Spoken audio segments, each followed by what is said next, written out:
Assalamualaikum warahmatullahi wabarakatuh. Salam sejahtera bagi kita semua. Om Swastiastu, Namo Buddhaya, salam kebajikan, salve. Perkenalkan, nama saya Retno Pusparini STMT, dosen tetap program studi S1 Teknik Sipil, Fakultas Teknik pada Perguruan Tinggi Universitas Muhammadiyah Sorong. Video ini dibuat untuk memenuhi salah satu persyaratan sertifikasi dosen tahun 2026. Pada kesempatan ini, saya akan memaparkan deskripsi diri dalam unjuk kerja Tridharma Perguruan Tinggi atau PDD UKT PT. Salah satu mata kuliah yang saya ampu adalah Stabilitas Lereng dan Dinding Penahan Tanah atau DPT. Dengan bobot 2 SKS dengan capaian pembelajaran lulusan, mampu menemui sumber masalah rekayasa melalui proses penyelidikan analisis, interpretasi data, dan informasi berdasarkan prinsip-prinsip rekayasa. Lalu capaian pembelajaran mata kuliah atau CPMK yang terdiri dari 1. Mampu menjelaskan tentang definisi stabilitas lereng, dinding penahan tanah, dan menentukan metode yang tepat di lapangan. Kedua, mampu menganalisis faktor keamanan lereng dan merancang dinding penahan tanah sederhana. Dan subcapaian pembelajaran mata kuliah yang meliputi 1.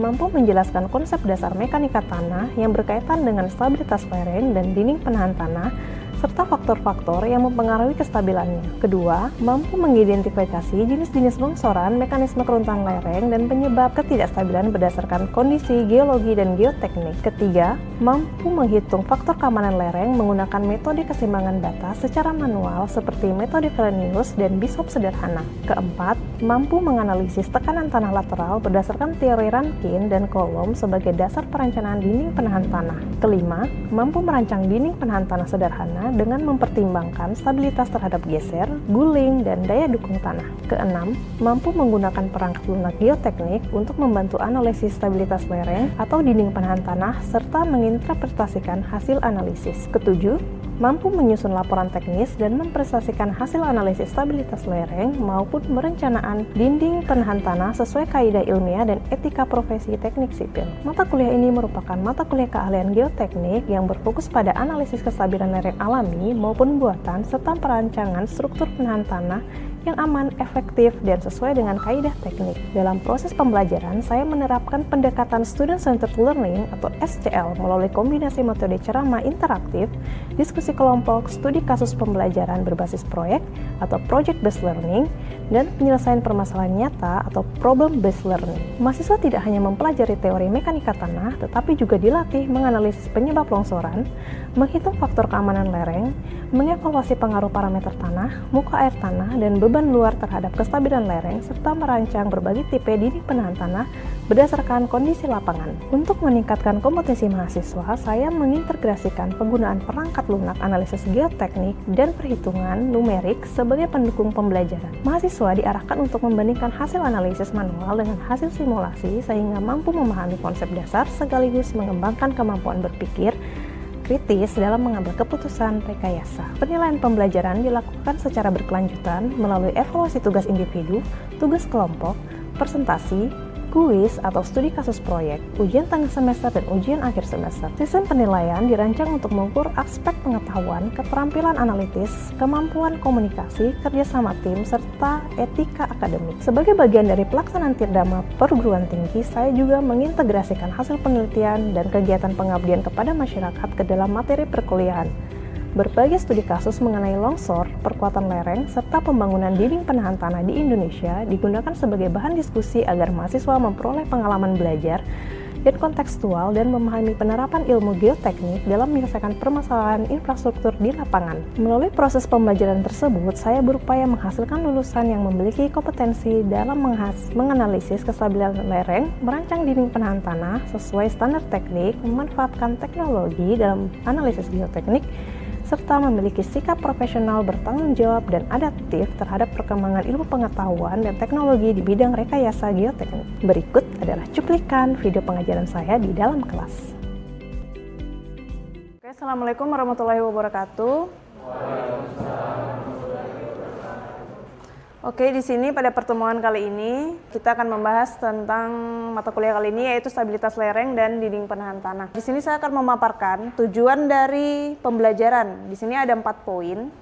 Jadi yang pertama, yaitu memahami konsep dasar dari mekanika tanah. Dan yang kedua, menjelaskan hubungan mekanika tanah dengan stabilitas lereng. Yang ketiga, menjelaskan hubungan mekanika tanah dengan dinding penahan tanah. Dan yang terakhir yaitu mengidentifikasi faktor-faktor yang mempengaruhi kestabilan lereng dan DPT atau dinding penahan tanah. Oke, selanjutnya, mengapa mekanika tanah itu penting? Di semester lalu, semester awal, kalian sudah mempelajari tentang mekanika tanah 1 dan juga 2. Di sini saya akan memaparkan, yaitu tanah merupakan material yang tidak homogen. Berarti bahwa sifat-sifat tanah tidak seragam di seluruh bagian atau volumenya.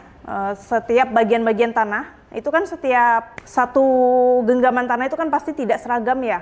Ada yang kecil, ada yang besar. Ketika kalian melakukan analisa saringan, itu pasti kan ada ukuran yang berbeda-beda atau bermacam-macam. Nah, di sini berbeda dengan baja atau beton yang sifatnya relatif sama pada setiap titik. Di sini tanah terbentuk secara alami melalui proses geologi yang panjang. Untuk pertemuan kemarin, mekanika tanah sudah pernah dijelaskan, sehingga komposisi dan karakteristiknya dapat berubah dari satu lokasi ke lokasi lain. Jadi lokasi A dengan lokasi B belum tentu tanah itu satu kesatuan atau sama. Jadi masing-masing lokasi atau masing-masing titik itu pasti berbeda. Bahkan dalam satu lapisan yang sama. Dalam satu lapisan itu kalian pernah lihat nggak? Jadi misalnya kita di bukit, pernah lihat ini eksavator yang keruk? Nah itu kan ada layer per layer. Nah itu lapis per lapis itu, tiap lapis itu pasti karakteristik tanahnya itu berbeda. Nah ketidakhomogen tanah terjadi karena proses pembentukannya dipengaruhi oleh berbagai faktor seperti jenis batuan induk, pelapukan, sedimentasi, aktivitas air, angin, gempa bumi, dan aktivitas manusia. Akibatnya setiap lapisan tanah memiliki sifat fisik dan mekanik yang berbeda. Sebagai contoh, pada suatu lokasi pembangunan dapat dijumpai lapisan tanah atas berupa tanah lempung yang lunak. Kalau kalian misalnya di daerah SP, daerah Aimas, nah lapisan tanah yang atas itu kan pasti lunak. Iya kan, rata-rata karena tanah kita ini tanah rawa. Yang kedua, lapisan tengah berupa pasir padat. Yang ketiga, lapisan bawah berupa kerikil atau batuan keras. Dan masing-masing lapisan tersebut memiliki kekuatan, kepadatan, dan kemampuan penahan beban yang berbeda. Jadi setiap tanah itu kemampuan penahannya pasti berbeda-beda, apalagi jenis tanahnya berbeda antara pasir, tanah lempung, tanah keras atau tanah, bahkan batuan pun itu ada sendiri ujinya untuk menentukan beban batuan tersebut sampai di mana. Oke, selanjutnya bentuk ketidakhomogen tanah. Jadi ada perbedaan jenis tanah. Di sini misalnya tanah lempung, tanah lanau, pasir, kerikil. Ada juga perbedaan sifat. Apa itu perbedaan sifat? Yaitu yang seperti kalian yang pernah uji lab, kadar air, berat isi, angka pori, dan juga derajat kejenuhan. Ada juga namanya perbedaan sifat mekanik, yaitu apa? Kuat geser, kohesi, sudut geser dalam, kompresibilitas, modulus elastisitas. Yang terakhir yaitu perbedaan kondisi lingkungan. Apa? Muka air tanah, kandungan bahan organik, tingkat pelapukan, retakan atau rekahan tanah. Sebelumnya saya sudah pernah jelaskan, jika kita pergi di suatu pedalaman atau daerah, caranya kita untuk mengetahui muka air tanah dengan melihat apa? Ayo, dengan melihat apa? Misalnya kalian pergi ke suatu daerah terpencil, ya, di perumahan warga, terus kalian mau mencari muka air tanah. Lebih gampangnya kalian melihat apa? Melihat sumur. Jadi melihat sumur-sumur warga. Jadi itu adalah muka air tanah, gitu ya. Selanjutnya adalah contoh sederhana. Misalkan sebuah lereng memiliki dua lapisan tanah. Yang pertama lapisan tanah atas berupa lempung dengan kohesi tinggi tetapi mudah mengembang saat basah. Ini sudah dipastikan tanah lunak. Lapisan bawah berupa pasir yang memiliki kohesi rendah tetapi permeabilitasnya tinggi. Nah, di sini saat hujan deras, air mudah meresap ke lapisan pasir namun tertahan oleh lapisan lempung. Akibatnya terbentuk tekanan air pori yang dapat mengurangi kuat geser tanah dan memicu longsor. Hal ini menunjukkan bahwa sifat tanah yang berbeda pada setiap lapisan sangat mempengaruhi kestabilan lereng. Jadi di sini jelas ya, setiap lapisan tanah itu mempengaruhi kestabilan dari lereng. Selanjutnya, nah ini adalah contoh lapisan atas tanah lempung. Di sini lapisan bawah yaitu berupa pasir. Ini lempung clay mempunyai kohesi yang tinggi, permeabilitasnya rendah, perilaku saat basah yaitu mengembang dan menyusut. Butirannya sangat halus. Selanjutnya ciri-ciri pasir. Apa ciri-ciri pasir? Kohesinya rendah, permeabilitasnya tinggi, perilaku saat basah tidak mengembang. Oke, butirannya kasar. Nah, selanjutnya lapisan atas atau lempung. Kohesinya tinggi, mudah mengembang saat basah. Permeabilitasnya rendah atau kedap air, menahan air di dalam pori-pori. Warna umumnya abu-abu kecoklatan. Selanjutnya lapisan bawah yaitu pasir. Sama seperti tadi, rendah, permeabilitas tinggi, air mudah mengalir atau memiliki pori-pori. Butiran kasar atau lepas. Di sini warna umumnya kuning atau kecoklatan. Misalnya kalian pernah lihat untuk penyaring air, pasti menggunakan pasir kan? Nah, itu kan mudah mengalir. Di sini ada profil tanah 2 lapis, pengaruh air pada lempung. Di sini mengembang dan pasir permeabilitas. Pada saat hujan, ini pada saat kondisi kering atau waktu normal, permukaan tanah akan kering, kohesi tinggi, kuat atau saat kering, volumenya pasti menyusut, retakan terjadi keretakan atau kering. Kita lihat pada kondisi basah setelah hujan pada pada tanah lempung, pasti permukaan tanahnya mengembang atau hujan air masuk. Di sini pasti pondasi akan terangkat atau retak. Selanjutnya untuk kondisi kering, untuk pasir. Nah, di sini kohesinya rendah. Jadi dia pori-porinya tetap terbuka, permeabilitas tinggi atau pori-pori di sini terhubung.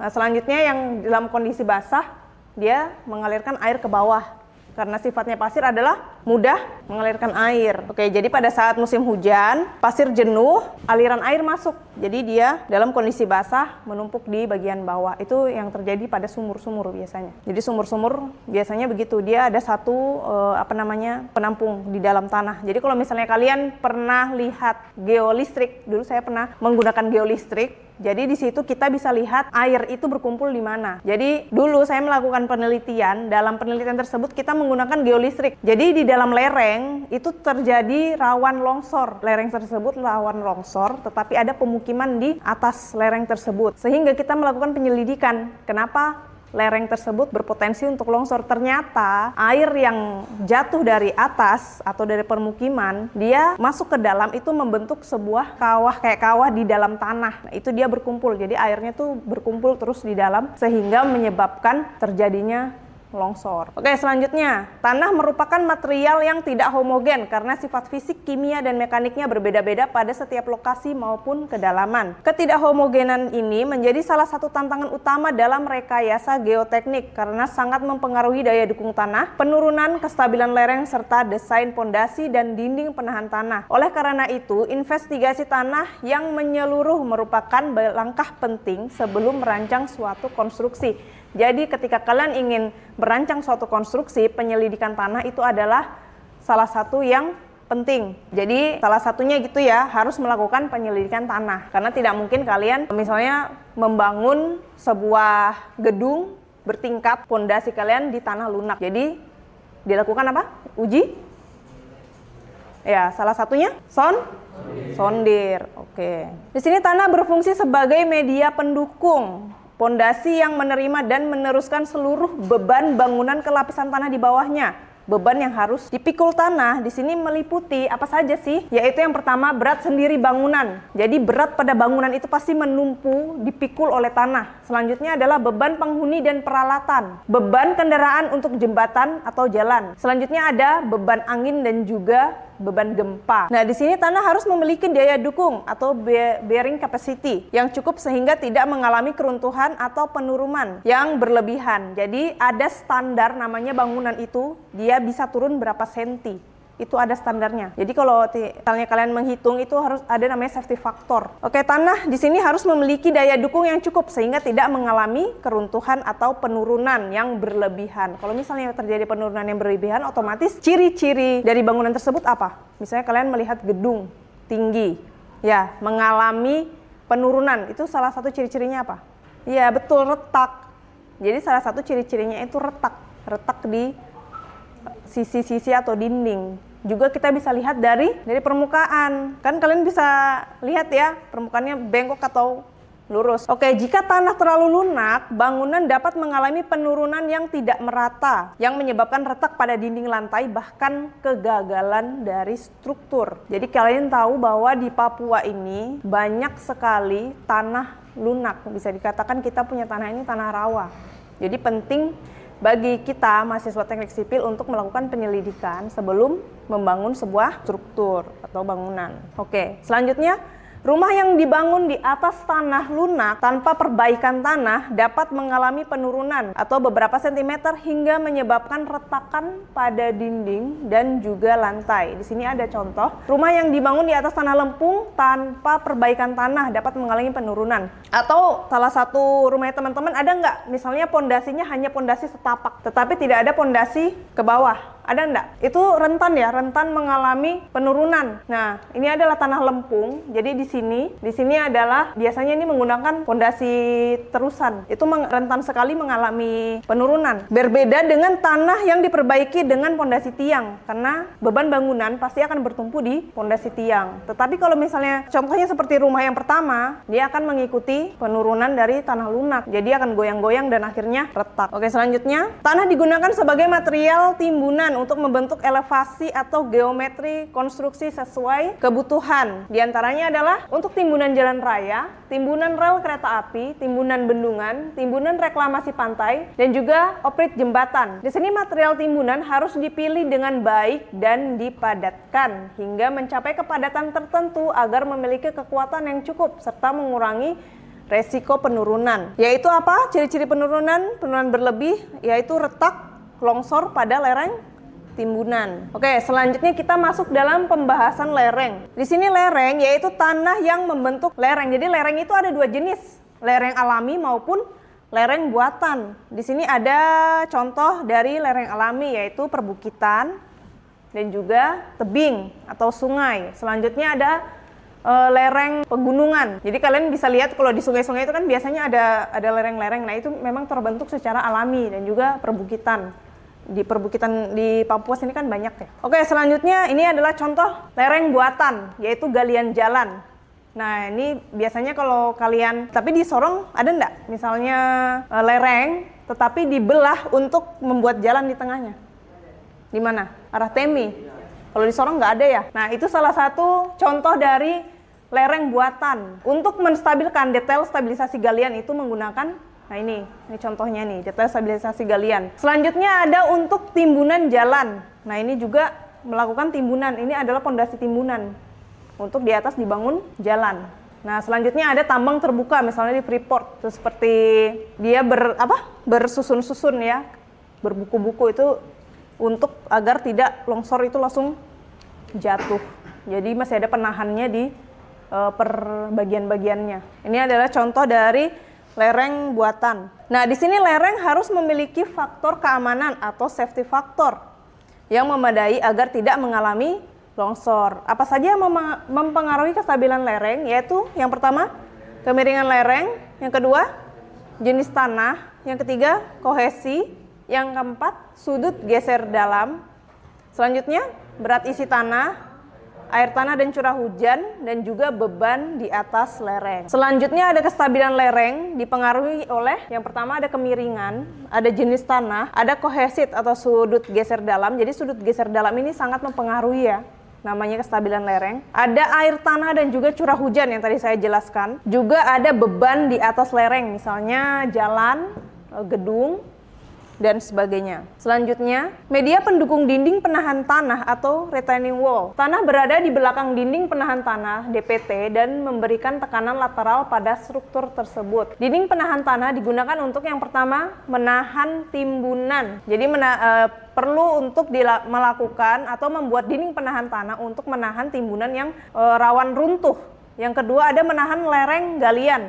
Yang ketiga melindungi jalan di daerah berbukit.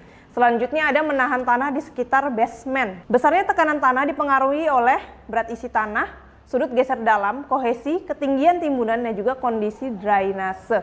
Di sini kan kalau di Mektan 1 dan Mektan 2 kalian sudah pernah uji berat isi tanah, sudut geser dalam sudah belum? Sudah ya, sudut geser dalam, kohesi, ketinggian timbunan, kondisi dari drainase lereng tersebut.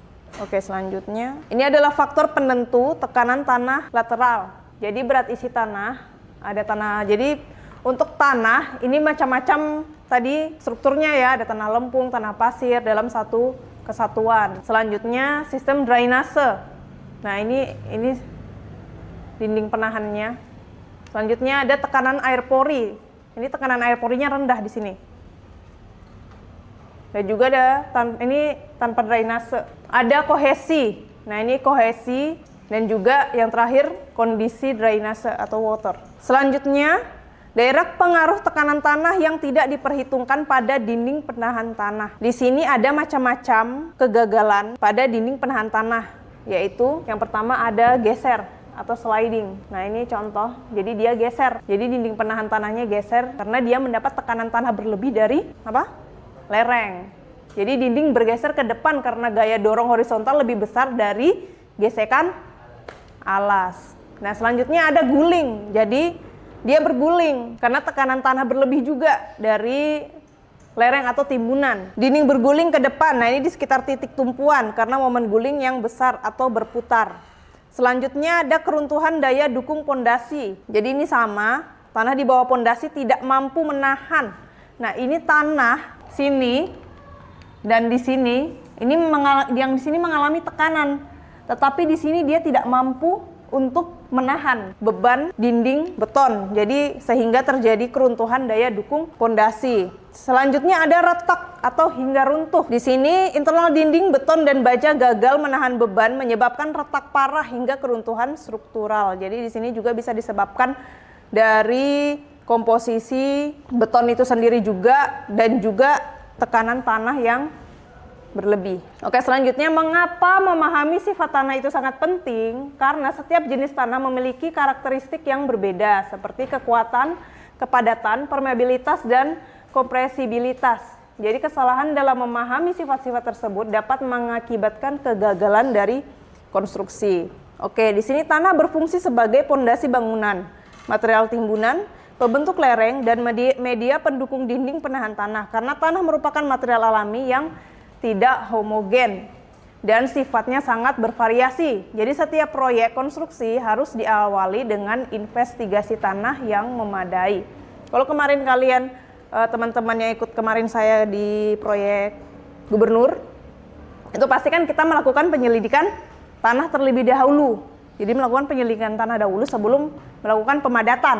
Pemahaman yang baik terhadap sifat fisik dan mekanik tanah menjadi dasar dalam merancang konstruksi yang aman, stabil, dan ekonomis, serta mencegah terjadinya longsor maupun kegagalan struktur. Jadi setiap bangunan atau setiap proyek yang kita bangun harus namanya melakukan investigasi tanah agar tidak menjadi kegagalan. Bahkan lapangan sepak bola itu pun harus ada, ini lagi musim bola ya, bahkan lapangan sepak bola itu ada kekuatannya dari tanah, ada namanya standarnya. Jadi standar dari lapangan bola itu pun kalau tidak salah CBR-nya harus lebih dari 6%. Namanya pemadatan itu wajib. Oke, selanjutnya konsep stabilitas lereng. Stabilitas lereng adalah kemampuan suatu lereng, baik lereng alami maupun lereng buatan, untuk mempertahankan keseimbangan dan tetap stabil tanpa mengalami pergerakan massa tanah atau terjadinya longsor. Kestabilan ini ditentukan oleh keseimbangan antara gaya yang mendorong tanah untuk bergerak dan gaya yang menahan pergerakan tersebut. Nah, secara umum suatu lereng dikatakan stabil apabila gaya atau momen penahan lebih besar daripada gaya atau momen penggerak. Sebaliknya, lereng akan mengalami longsor apabila gaya penggerak melebihi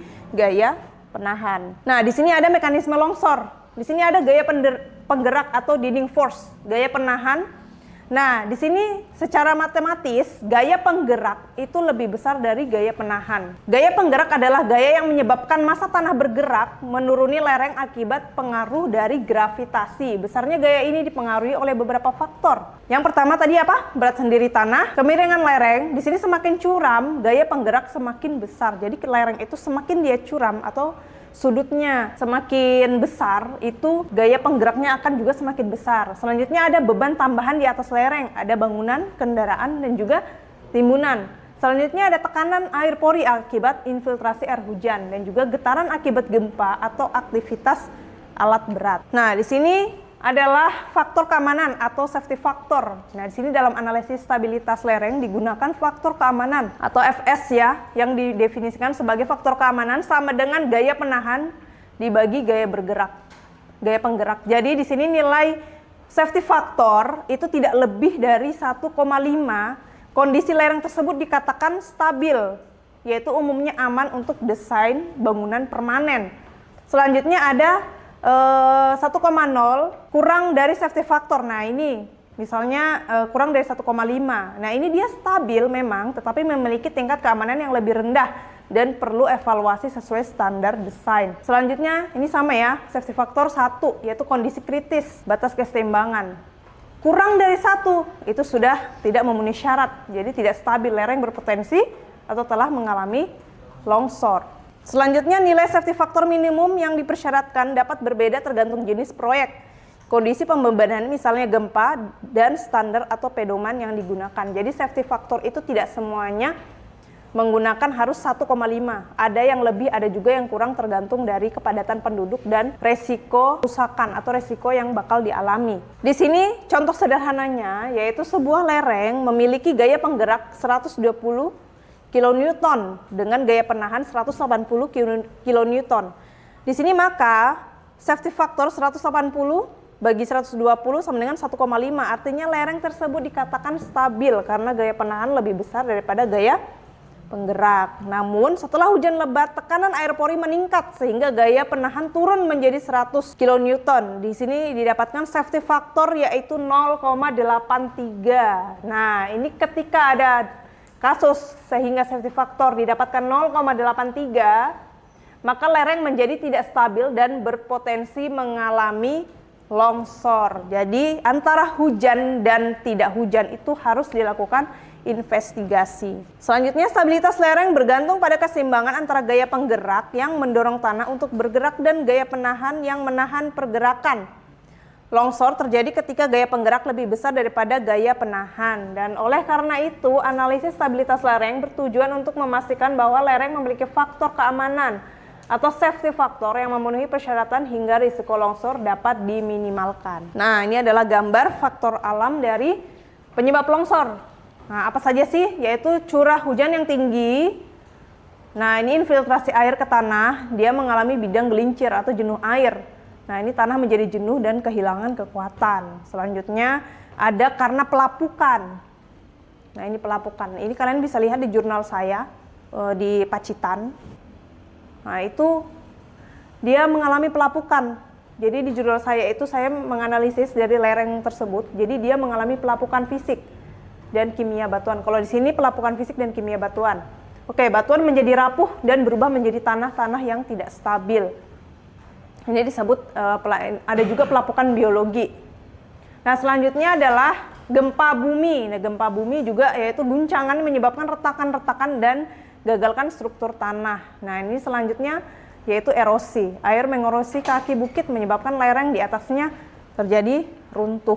Nah, selanjutnya ada faktor manusia penyebab longsor, misalnya pemotongan lereng. Nah, pemotongan lereng ini perlu kalian kaji ulang. Jadi kalau misalnya kalian melakukan pemotongan lereng itu harus ada investigasi juga. Jadi apakah safety faktornya memenuhi ataukah tidak. Ini sehingga dia mengalami hilangnya tumpuan alami seperti di contoh. Nah, ini menjadi kemiringan menjadi kritis. Selanjutnya ada drainase buruk. Nah, ini hilangnya kontrol air. Misalnya dia mengendap di sini di salah satu ini. Jadi meningkatkan tekanan air pori. Nah, selanjutnya ada penambahan beban. Misalnya kalian membangun rumah di atas lereng. Awalnya kalian bangun lantai 1, terus kalian pengen, oh saya mau bangun lagi 3 lantai. Nah, itu bahkan mengalami penambahan beban. Nah, itu hati-hati karena bisa mengalami kelongsoran pada lereng. Nah, selanjutnya ada penggalian, yaitu struktur tanah yang terganggu, terbentuknya retakan. Nah, pengaruh air terhadap stabilitas lereng antara lain yaitu tekanan air pori, berat tanah, dan juga air menurunkan tegangan efektif, kuat geser tanah, dan mengakibatkan faktor keamanan yang menurun. Oke, ada pertanyaan terkait lereng sebelum kita masuk nanti ke pembelajaran selanjutnya? Kalau tidak ada, saya tutup hari ini. Mohon maaf bila ada salah kata. Assalamualaikum warahmatullahi wabarakatuh. Terima kasih atas perhatiannya. Semoga pemaparan yang saya sampaikan dapat memberikan gambaran mengenai komitmen dan kontribusi saya dalam pelaksanaan Tridharma Perguruan Tinggi. Terima kasih. Wassalamualaikum warahmatullahi wabarakatuh. Om Shanti Shanti Shanti Om. Namo Buddhaya. Salam kebajikan. Salve.